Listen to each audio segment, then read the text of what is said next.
Hello बच्चों। बेटा last video में हमने फाइंड आउट किया था current through the cell when it connected with external resistance R. तो आज हम बात करेंगे बेटा, हम रिलेशन फाइंड आउट करेंगे ईएमएफ ऑफ द सेल और टर्मिनल पोटेंशियल डिफरेंस में। ठीक है, अब कैसे करेंगे बेटा उसको ध्यान से देखना। आपने जो रिलेशन फाइंड आउट किया था वहीं से हम इसको करेंगे। आपके पास करंट आया था बच्चों I equal to E M F of cell upon में लोड रेजिस्टेंस प्लस में internal resistance of this cell.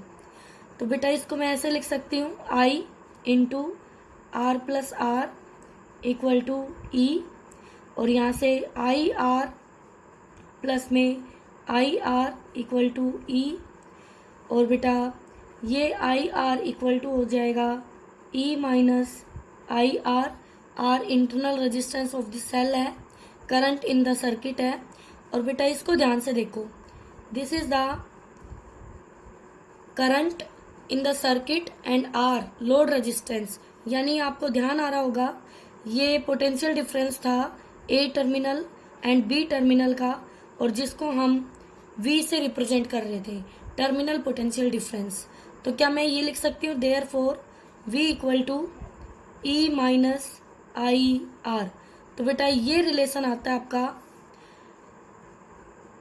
Terminal potential difference का और ईएमएफ ऑफ दी सेल का। लेकिन बेटा ये कब आता है, जब आपकी सेल, ये एक सेल ली थी आपने और ये उसका इंटरनल रेजिस्टेंस आपने शो किया था, और फिर इसको आपने लोड रेजिस्टेंस आर से ऐसे कनेक्ट किया था। ध्यान से देखिए बेटा, ये पॉजिटिव टर्मिनल, ये negative, small R, this is the EMF. तो क्या ये हमारी सेल थी? बिल्कुल मैम। और इससे करंट ऐसे जा रहा था। यस मैम, हमें अच्छे से याद है, ऐसे जा रहा था। और ये हमारा लोड रेजिस्टेंस आर था जिसका क्रॉस पोटेंशियल डिफरेंस, सॉरी इसका across potential difference V equal to, और करंट हमारा अगर I है तो I इंटू आर था। ठीक है बेटा, तो ये पॉइंट हमने A लिया था और ये पॉइंट हमने B लिया था, और फिर इस पॉइंट को हमने A लिखा था और इस पॉइंट को हमने B लिखा था। बोलो बेटा, यही था पिछली वीडियो में सारा रिकैप, बिल्कुल यही था। तो ये इक्वेशन आ गई आपके पास जब हमारे पास एक सेल से करंट ऐसे निकल रहा हो। ठीक है, सेल से बाहर पॉजिटिव से नेगेटिव की तरफ, या सेल के अंदर through it cell negative to positive, तो terminal potential difference equal to होगा E माइनस आई आर। यानी कि इस केस में V आपका लेस देन आएगा E। क्या आएगा बेटा? लेस देन आएगा E, यानी terminal potential difference less than होगा ईएमएफ ऑफ दी सेल। जो हम मार्केट से लेके आएंगे तो उस सेल का जो पोटेंशियल डिफरेंस है वो हमारी टर्मिनल पोटेंशियल डिफरेंस से बड़ा होगा। ठीक है, हमें कम मिलेगा कुछ ना कुछ। अगर यही करंट बेटा उल्टा हो जाए, और ऐसा कब होगा? जब हम इस सेल को किसी बड़ी बैटरी से चार्ज करें।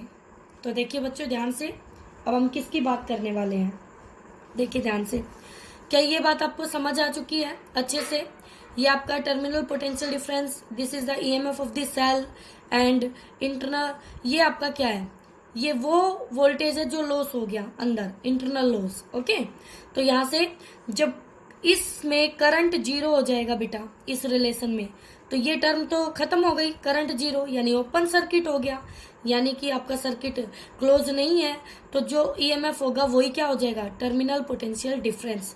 तो क्या V इक्वल टू E होगा? Yes ma'am, V less than E always. Okay, आपको बताना है ट्रू और फॉल्स। क्या V हमेशा E से छोटा होगा? हमेशा।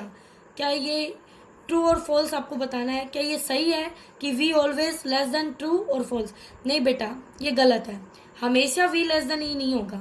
तो अभी जो मैं आपको समझा रही थी वो आपको यहाँ से समझ में आ जाएगा।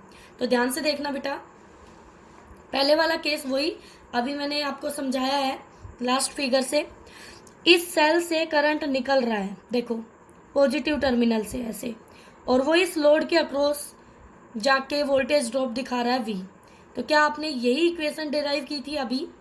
आप यहाँ से लिख रहे थे वी ए, यहाँ इक्वेशन लिखी आपने वोल्टेज की, वी ए, फिर ई सेल का लिखा माइनस ई, फिर रेजिस्टेंस का लिखा प्लस आई आर, क्योंकि करंट इस रेजिस्टेंस में एंटर हुआ यहाँ से तो यहाँ प्लस और लीव हुआ यहाँ से यहाँ minus, equal to V B, इस टर्मिनल का लिख दिया वी बी। ओके ठीक है, तो यहाँ से V A minus V B आ गया ई माइनस आई आर। ये मैं आपको लास्ट वीडियो में भी करके दिखा चुकी हूँ और अभी भी मैंने आपको ये डिराइव करके दिखाया है। ठीक है, तो यहाँ से पता चल रहा है कि V लेस देन क्या है E, तो इससे हमारी जो सेल है वो क्या हो रही है, डिस्चार्ज हो रही है।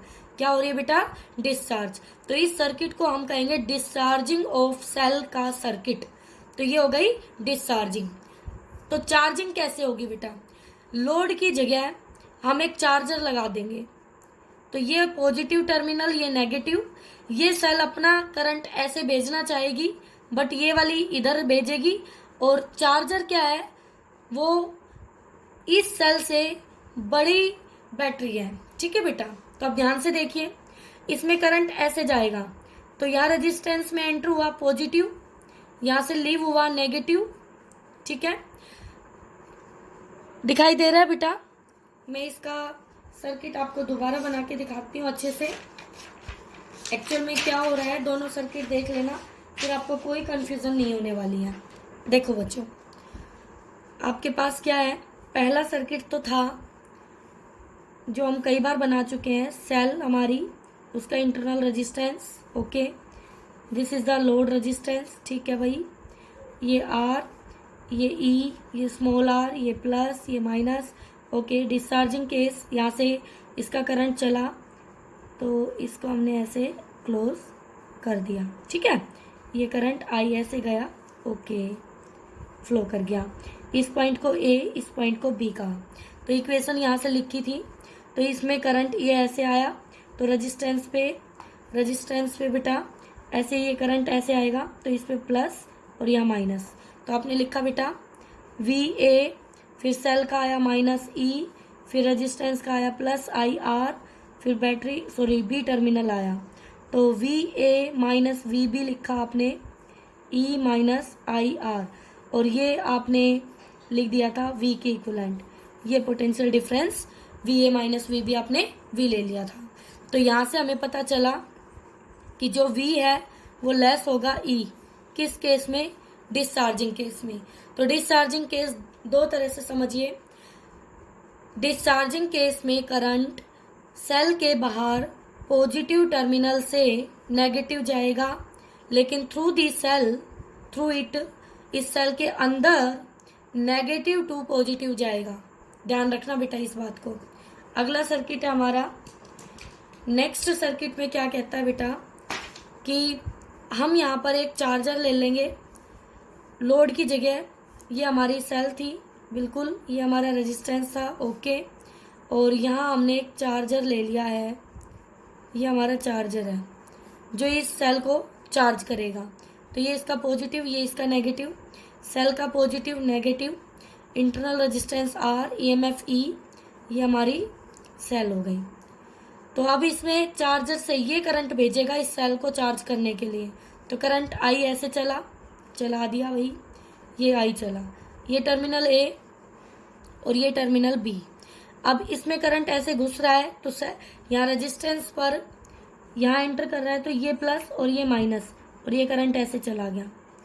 ठीक है, तो यहाँ से क्या पता चला, वी ए लिखिए इक्वेशन, फिर माइनस आया सेल का ई, फिर माइनस आया रेजिस्टेंस का I R equal to V B.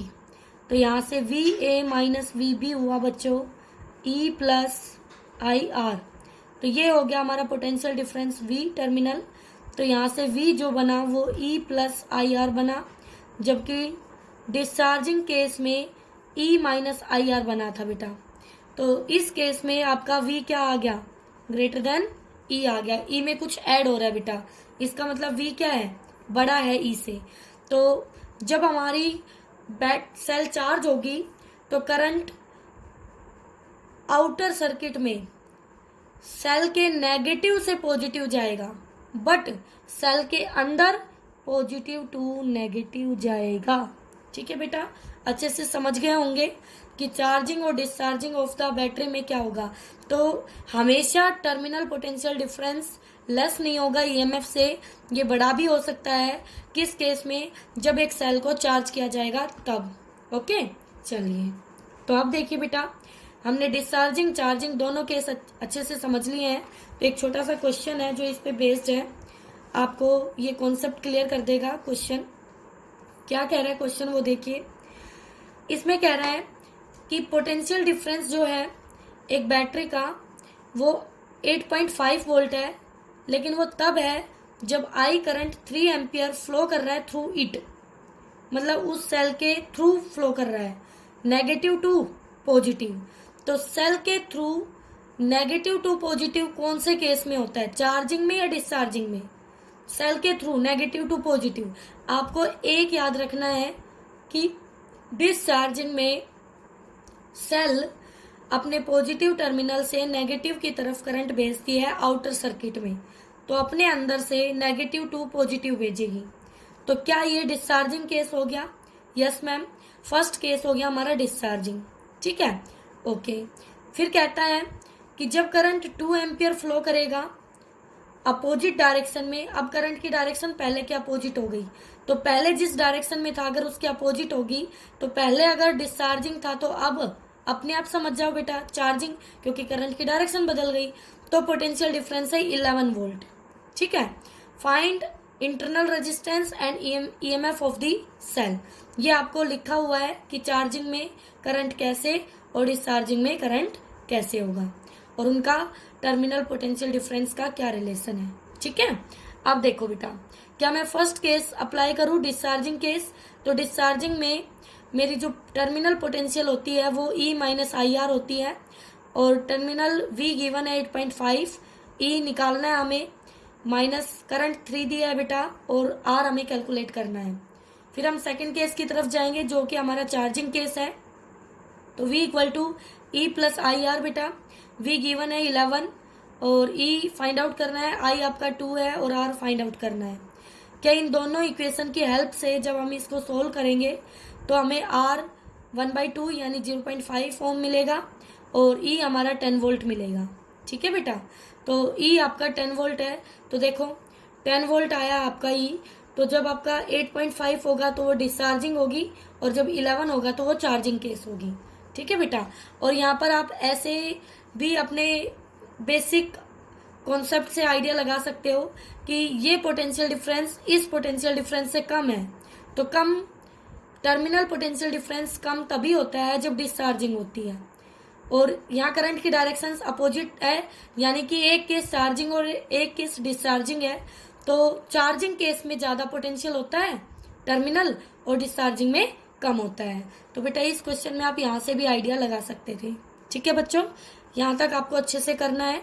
Next में हम फिर इनके ग्राफ डिस्कस करेंगे। ओके।